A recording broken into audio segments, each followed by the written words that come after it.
নমস্কার বন্ধুরা, সুশীলার রান্নাঘরে আজ চলে এসেছি একটি খিচুড়ি রেসিপি নিয়ে। তবে চালে ডালে নয়, ডালিয়া আর ডাল দিয়ে খিচুড়ি রান্না করব। প্রধান যে তিনটি উপকরণ লাগবে: এক বাটি সবজি নিয়েছি, সবজির মধ্যে রয়েছে আলু, কুমড়ো, বিট, গাজর। 200 গ্রাম ডালিয়ার সাথে এক মুঠো মুগ ডাল আর এক মুঠো মসুর ডাল তেল ছাড়া 5 মিনিট ভেজে নিয়েছি, আর 2 মুঠো সয়াবিন সেদ্ধ করে নিয়েছি। এবার চলুন রান্নাটা শুরু করি। কড়াই গরম হয়ে গেলে 1.5 টেবিল চামচ সর্ষের তেল দিয়ে দিলাম। তেল গরম হয়ে এসেছে, 2টো শুকনো লঙ্কা ফোড়ন দিয়ে দিলাম। তার সাথে দিয়ে দেব আধা টেবিল চামচ 5 ফোড়ন। ফোড়নটা 10 সেকেন্ড ভেজে নিয়ে সবজিগুলো দিয়ে দেব।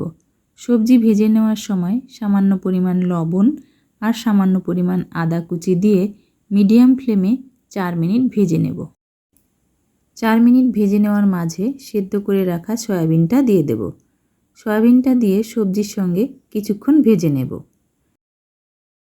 ভাজা হয়ে গেছে, এবার ডালিয়া আর ডাল একসঙ্গে ভেজে রেখেছিলাম সেটা দিয়ে দেব।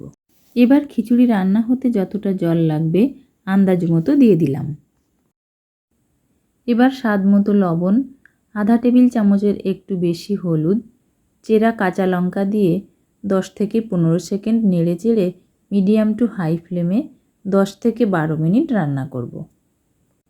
তবে 8 মিনিট মতো রান্না হওয়ার পর বিট গাজর দেওয়ার জন্য খিচুড়ির রঙটা লাল দেখতে লাগছে, সেজন্য আমি 2-3 টেবিল চামচ দুধ খিচুড়ির মধ্যে দিয়ে দেব। দেখুন, খিচুড়িতে দুধ দেওয়ার সঙ্গে সঙ্গে রঙটা অনেকটা পরিবর্তন হয়ে গেছে। এক মুঠো কিশমিশ ভিজিয়ে রেখেছিলাম, এখনই দিয়ে দিলাম। আবারও গ্যাসটাকে মিডিয়াম ফ্লেমে রেখে 4 থেকে 5 মিনিট রান্না করে নেব। প্রায় 12 থেকে 13 মিনিট রান্না করার পর খিচুড়িটা একদম তৈরি হয়ে গেছে। নামাবার আগে আধা চামচ ঘি দিয়ে দিলাম। প্রায় রান্নাতেই আমি চিনিটা এড়িয়ে যাওয়ার চেষ্টা করি, আজও তাই করলাম। আপনাদের স্বাদ মতো আপনারা অবশ্যই চিনিটা দেবেন। এবার নামিয়ে পরিবেশন করব।